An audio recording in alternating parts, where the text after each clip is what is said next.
अच्छे होंगे आप सभी, है ना। चलो, आज के क्लास में आप सभी का स्वागत है। पिछले वीडियोस में हमने देखा था सर्वनाम के बारे में, सर्वनाम के कुछ प्रकारों के बारे में भी हमने डिस्कस किया था, और आज देखेंगे कुछ सर्वनाम के बाकी के प्रकारों के बारे में। ओके, तो यहाँ देखिए तीसरा प्रकार हमारा कौन सा है, तो अनिश्चयवाचक सर्वनाम। तीसरा प्रकार कौन सा है, अनिश्चयवाचक सर्वनाम। अब अनिश्चयवाचक सर्वनाम किसे कहते हैं? जिस तरह हमने देखा है कि निश्चयवाचक सर्वनाम में किसी निश्चित संज्ञा की ओर संकेत करते हैं जो शब्द, जो सर्वनाम शब्द, उसे कहते हैं निश्चयवाचक सर्वनाम। अब अनिश्चयवाचक सर्वनाम क्या है, एक बार डेफिनेशन पढ़ेंगे। किसी अनिश्चित व्यक्ति, वस्तु या पदार्थ के लिए प्रयुक्त होने वाले सर्वनाम अनिश्चयवाचक सर्वनाम कहलाते हैं। क्या है डेफिनेशन? किसी अनिश्चित व्यक्ति, वस्तु या पदार्थ के लिए प्रयुक्त होने वाले सर्वनाम क्या कहलाते हैं? अनिश्चयवाचक सर्वनाम कहलाते हैं, है ना। तो इसके लिए इसमें उदाहरण क्या आते हैं, तो कोई, किसी, कुछ। क्या है उदाहरण? कोई, किसी, कुछ आदि शब्द आते हैं। अब देखिए ये कोई और किसी, ये जो शब्द है, ध्यान से सुनिए, इंपॉर्टेंट पॉइंट है ये। कोई और किसी, ये जो शब्द है, किसी व्यक्ति के बारे में संकेत करते हैं, किसी व्यक्ति के बारे में संकेत करते हैं। और ये कुछ, ये जो शब्द है, पदार्थ के लिए संकेत करते हैं। क्या है? कोई और किसी, ये शब्द किसके लिए प्रयोग करते हैं, तो व्यक्ति के लिए प्रयोग करते हैं। और ये जो कुछ, ये जो शब्द है, ये किसके लिए प्रयोग करते हैं, तो पदार्थ के लिए प्रयोग करते हैं। अब देखिए एग्जाम्पल में हम देखेंगे, पहला उदाहरण है, मुझे बाजार से कुछ लाना है। क्या है सेंटेंस? मुझे बाजार से कुछ लाना है। देखो ये कुछ, कोई, किसी, ये ऐसे शब्द हैं कि वहाँ क्लैरिटी नहीं रहती है कि क्या लाना है, कौन है ना, क्लैरिटी नहीं है वहाँ। देखिए मुझे बाजार से कुछ लाना है, लेकिन क्या लाना है पता नहीं है, बाजार जाने के बाद पता चलेगा। तो बाजार से कुछ लाना है, ऐसे जो शब्द है वो किस में आते हैं? अनिश्चयवाचक सर्वनाम में आते हैं। और दूसरा एग्जाम्पल देखिए, कोई, क्या है? कोई आ रहा है। उदाहरण क्या है? कोई आ रहा है। अगर रास्ते में अगर देखेंगे तो दरवाजे के बाहर अगर हम देखें कोई आ रहा है, देखिए दूर से देखेंगे तो हम, अगर वो व्यक्ति दूर है तो क्या कहेंगे? कोई आ रहा है अपने घर, लेकिन कौन है पता नहीं है ना, तो क्लैरिटी नहीं है। तो ऐसे ही शब्दों को हम किसमें लेते हैं? अनिश्चयवाचक सर्वनाम में लेते हैं। Okay students. और तीसरा एग्जाम्पल देखिए, आपको किसी ने कहा। क्या है? आपको किसी ने कहा। किसने कहा पता नहीं है ना, कौन से व्यक्ति ने कहा है पता नहीं है, तो यहाँ भी क्लैरिटी नहीं है। तो ये ऐसे जो शब्द हैं किसमें आते हैं? अनिश्चयवाचक सर्वनाम में आते हैं। अब देखिए स्टूडेंट्स, मैंने आपको बताया था कि कोई, किसी व्यक्ति के लिए प्रयुक्त होते हैं, और ये कुछ, ये जो शब्द हैं ये पदार्थ के लिए प्रयोग होते हैं। तीनों के एग्जाम्पल्स मैंने यहाँ लिए हैं। फॉर एग्जाम्पल देखिए, मुझे बाजार से कुछ लाना है। अब बाजार में क्या रहते हैं? कुछ वस्तुएं रहते हैं, पदार्थ रहते हैं, है ना। कोई व्यक्ति को तो नहीं रखते हैं ना, नहीं रखते हैं। तो कुछ लाना है, तो ये कुछ किसके लिए प्रयोग हुआ है? तो ये पदार्थ के लिए प्रयोग हुआ है। ओके। और नेक्स्ट, कोई आ रहा है। अब कोई वस्तु आती होती है क्या? स्वयं आता है क्या वस्तु? नहीं आता है ना, नहीं आती है वस्तु। तो ये भी एक व्यक्ति के लिए प्रयोग किया गया है। और आपको किसी ने कहा, कोई वस्तु किसी को नहीं कहती है ना, नहीं कहती है, कोई व्यक्ति ही दूसरे व्यक्ति को कहा होगा। ये किसी, ये भी किसके लिए प्रयोग हुआ है? तो व्यक्ति के लिए प्रयोग हुआ है। ओके स्टूडेंट्स, आपको ये प्रकार तो समझ में आया ही होगा। तो देखिए आगे का प्रकार है प्रश्नवाचक सर्वनाम। क्या है, प्रश्नवाचक सर्वनाम। इसका डेफिनेशन क्या है, देखिए, जिन सर्वनाम का प्रयोग प्रश्न पूछने के लिए किया जाता है उन्हें प्रश्नवाचक सर्वनाम कहते हैं। अब देखिए बहुत ही इजी है ये। जो सर्वनाम प्रश्न पूछने के लिए किए जाते हैं, जो सर्वनाम शब्द प्रश्न पूछने के लिए किए जाते हैं उन्हें कहते हैं प्रश्नवाचक सर्वनाम। उदाहरण के लिए, अब आपको पता है कि प्रश्न कैसे हम पूछ सकते हैं, कौन से शब्द के द्वारा प्रश्न का बोध होता है, हमें आसानी से पहचान सकते हैं। अब उदाहरण के लिए देखिए, कौन, किसे, किसने, क्या आदि शब्द किसमें आते हैं, प्रश्नवाचक सर्वनाम में आते हैं। अब सेंटेंस में देखिए, यहाँ आप कौन है, देखिए आप कौन है, ये है सेंटेंस। अब आसानी से आप पहचान सकते हैं कि इसमें प्रश्न पूछने के लिए किस शब्द का, किस सर्वनाम शब्द का प्रयोग हुआ है। यस, आप आसानी से पहचान सकते हैं कि कौन, है ना, कौन सा शब्द है, कौन, कौन सा शब्द है, कौन, है ना।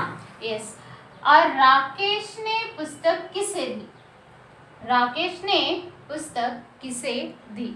अब यहाँ बताइए कौन सा है प्रश्नवाचक सर्वनाम, किसे, बिल्कुल सही कहा, किसे।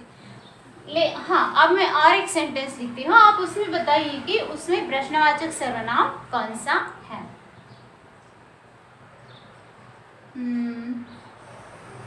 चलिए स्टार मार्क रखेंगे, इम्पोर्टेंट है।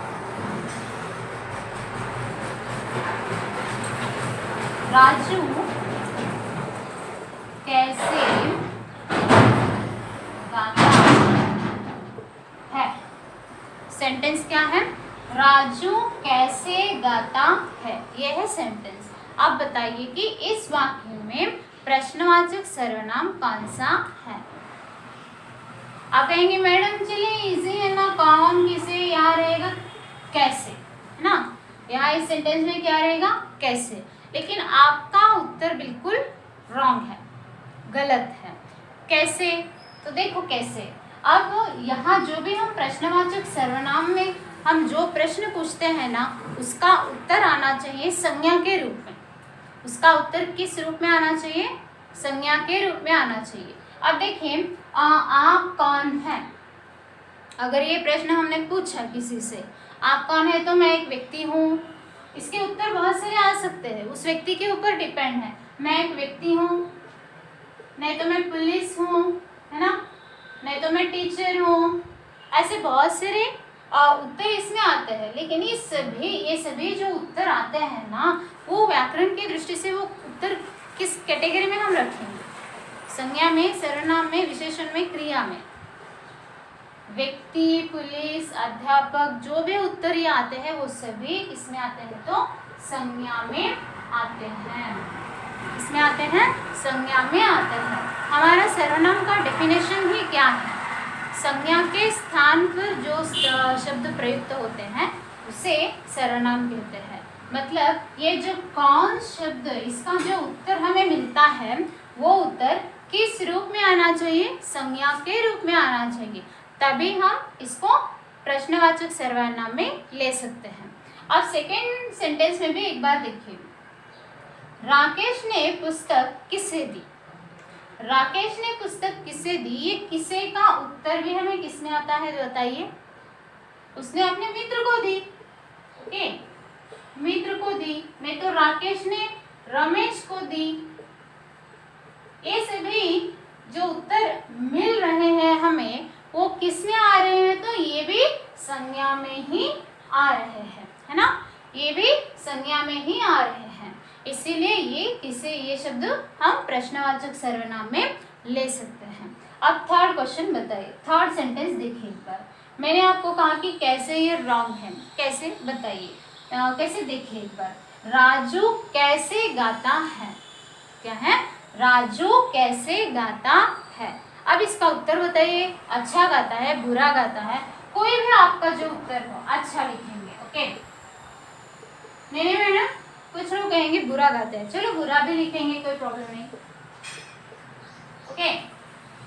हाँ, अब बताइए ये अच्छा ये बुरा हम क्या संज्ञा में ले सकते हैं, नहीं ले सकते हैं, है ना। ये अच्छा बुरा ये किसमें ले सकते हैं?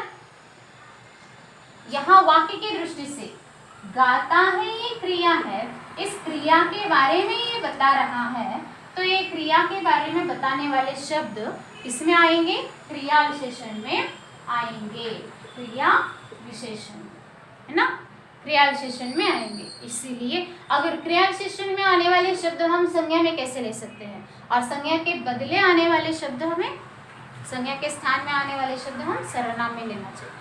ये तो हमें क्रिया के बारे में बता रहा है, तो ये ऐसे शब्द हमें प्रश्नवाचक सर्वनाम में नहीं ले सकते। बहुत सारे स्टूडेंट्स यहाँ कंफ्यूज होते हैं कि जो भी प्रश्नवाचक जो शब्द होते हैं वो सभी हम प्रश्नवाचक सर्वनाम में रख सकते हैं, लेकिन वहाँ हमें एक बात ध्यान रखना है कि उसका उत्तर हमें किस रूप में मिलना चाहिए, संज्ञा के रूप में हमें मिलना चाहिए, तभी हम उसको सर्वनाम प्रश्नवाचक सर्वनाम में ले सकते हैं। तो आगे का प्रकार है हमारा संबंधवाचक सर्वनाम। देखो नाम से ही हमें पता चलता है कि संबंध, संबंध मतलब क्या है, रिलेशन रहता है एक व्यक्ति का दूसरे व्यक्ति के साथ, जैसे जिस तरह रिलेशनशिप रहता है ना। तो अब देखेंगे इसका डेफिनेशन क्या है। जिन सर्वनाम शब्दों से दो भिन्न बातों का संबंध प्रकट होता है उन्हें संबंधवाचक सर्वनाम कहते हैं। क्या है? जिन शब्दों से दो भिन्न बातों का संबंध प्रकट होता है, मतलब वहाँ हमें दिखाई देता है कि वहाँ एक के ऊपर एक डिपेंडेंट है, हमें दिखाई देते हैं वैसे सेंटेंसेस। उदाहरण के लिए देखिए जो सो, मतलब ये अलग अलग नहीं है, एक ही वाक्य में ऐसे शब्द एक दूसरे से रिलेटेड है ऐसा बताने के लिए यहाँ ऐसे एक ही वाक्य में ऐसे शब्द आते हैं, दो शब्द आते हैं, जैसा वैसा, जो वो आदि शब्द। ओके, तो एग्जाम्पल के लिए यहाँ मैंने कुछ सेंटेंसेस लिखे हैं। जो बच्चे परिश्रम करते हैं वो सफल होते हैं। क्या है सेंटेंस? जो बच्चे परिश्रम करते हैं वो सफल होते हैं। अब देखो डेफिनेशन से हम मैच करेंगे एक बार। जो जिन सर्वनाम शब्दों से दो भिन्न बातों का संबंध प्रकट होता है, या दो भिन्न बातें कौन सी हैं? कौन सी दो भिन्न बातें हैं? तो पहला है तो जो बच्चे परिश्रम करते हैं, ये एक बात है ना। और दूसरी बात कौन सी है? वो सफल होते हैं। अब यहाँ एक पहला है और ये है दूसरा। अगर परिश्रम करता है तो उसको सफलता मिलेगी, नहीं तो नहीं मिलेगी। यहाँ दो बातों का संबंध हमें प्रकट हो रहा है, इसीलिए ये संबंधवाचक सर्वनाम में आएगा। नेक्स्ट है जितना काम करोगे उतना पैसा मिलेगा। क्या है यहाँ सेंटेंस? जितना काम करोगे उतना पैसा मिलेगा। अब यहाँ दो बातें कौन सी है? कौन सी दो बातें आपको यहाँ दिखाई दे रही हैं? तो ये है, पहला है काम करना, एक तो पहला है काम करना और दूसरा है पैसा मिलेगा। कब मिलेगा? जितना काम हम करेंगे उतना हमें पैसा मिलेगा, है ना। ये दो बातों का संबंध हमें इन दो शब्दों से हमें दिखाई दे रहा है, इसीलिए ये संबंधवाचक सर्वनाम में आएगा। ओके स्टूडेंट्स, अब आगे का प्रकार है हमारा निजवाचक सर्वनाम। कौन सा प्रकार है? निजवाचक सर्वनाम। यहाँ निज का अर्थ ही हमें समझ में आता है कि अपने स्वयं के लिए जो सर्वनाम हम उपयोग करते हैं उसे कहते हैं निज। तो वे निजवाचक सर्वनाम, वे सर्वनाम जो कर्ता स्वयं के लिए प्रयोग करता है, अपने लिए प्रयोग करता है, तो उसे कहते हैं कर्ता। जो कर्ता मतलब क्या है? सब्जेक्ट, आपको पता है। ओके, कार्य करने वाला जिसे कहते हैं। तो यहाँ देखिए मैंने एग्जाम्पल लिखे हैं। आप, अपने आप, स्वयं, खुद, स्वतः आदि शब्द किसमें आते हैं? निजवाचक सर्वनाम में आते हैं। अब मैंने देखिए एग्जाम्पल मैंने क्या लिखा है, मैं अपने आप पाठशाला जाता हूँ। क्या है सेंटेंस? मैं अपने आप पाठशाला जाता हूँ। अब इसमें क्या आएगा? निजवाचक सर्वनाम कर्ता, ये क्या है? मैं, ये क्या है? कर्ता है। यहाँ कौन है पता नहीं, लेकिन मैं सर्वनाम है। ओके, इस सर्वनाम के लिए यहाँ प्रयोग हुआ है, मतलब खुद के लिए वो प्रयोग कर रहा है, तो वो आएगा निजवाचक सर्वनाम में। अब यहाँ देखिए स्टूडेंट्स, यहाँ केवल हम अपने आप के प्लेस पर, इस अपने आप के प्लेस पर केवल हम आप लिखे तो भी सेंटेंस सही है। ये केवल आप शब्द का प्रयोग अपने आप न करके केवल आप शब्द का प्रयोग ज्यादा से ज्यादा यूपी में करते हैं, उत्तर प्रदेश में। कहाँ करते हैं? उत्तर प्रदेश में करते हैं। तो आपको कभी कभी हमें सुनाए देखते हैं कुछ सेंटेंसेस तो लगता है कि नहीं गलत है, वो नहीं बिल्कुल सही है।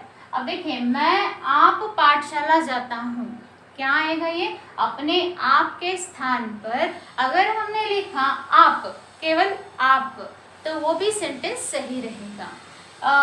मैं आप पाठशाला जाता हूँ, इस आप का अर्थ ही क्या है? अपने आप।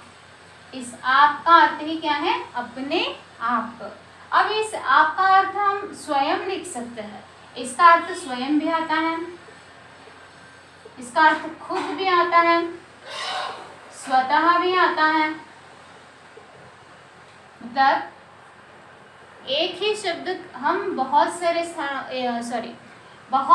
शब्द हम बहुत सारे वाक्य में हम प्रयोग कर सकते हैं, लेकिन इसका अर्थ एक ही है और वो कर्ता के लिए कर्ता अपने स्वयं के लिए उपयोग करता है। दूसरा सेंटेंस देखिए, मैं खुद लिख लूंगा।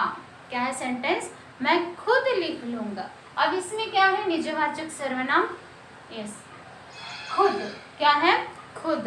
अब देखिए, इस खुद के स्थान पर हम रखेंगे स्वयं, खुद, स्वतः। खुद ऑलरेडी है, तो स्वयं, स्वतः अगर हम रखेंगे तो वाक्य के अर्थ में कुछ परिवर्तन होगा? नहीं होगा। देखेंगे एक बार, मैं स्वयं लिख लूंगा, मैं स्वयं लिख लूंगा, नहीं, अर्थ में कोई परिवर्तन नहीं है। मैं स्वतः लिख लूंगा, नहीं, अर्थ में कोई परिवर्तन नहीं है। मैं आप लिख लूंगा, वो भी सही है। मैं अपने आप लिख लूंगा, वो भी सही है। मतलब बहुत सारे दिखने के लिए हमें निजवाचक सर्वनाम में बहुत सारे शब्द मतलब एक 6 to 7 वर्ड्स के अलावा ज़्यादा से ज़्यादा नहीं है, तो उन सभी की मीनिंग भी एक ही है, स्वतः, स्वयं। ओके स्टूडेंट्स, तो आई होप आप सबको समझ में आया होगा सर्वनाम का टॉपिक। और अगर कुछ डाउट्स हैं तो कमेंट्स में भेजिए मुझे। और सभी को, अगर किसी को कोई डाउट है, फिर से नहीं समझ में नहीं आया है, तो एक तो पहले कमेंट बॉक्स में भेजेंगे और दूसरे सेकेंड टाइम एक बार वीडियो देखिए। देखने से जो भी आपके डाउट्स हैं वो भी क्लियर हो जाएंगे, फिर भी बचेंगे, तो तब आप मुझे डाउट्स भेज सकते हैं। ओके स्टूडेंट्स, और वीडियो अच्छा लगा तो लाइक कीजिए, शेयर कीजिए और सब्सक्राइब कीजिए। Okay students, bye bye, take care.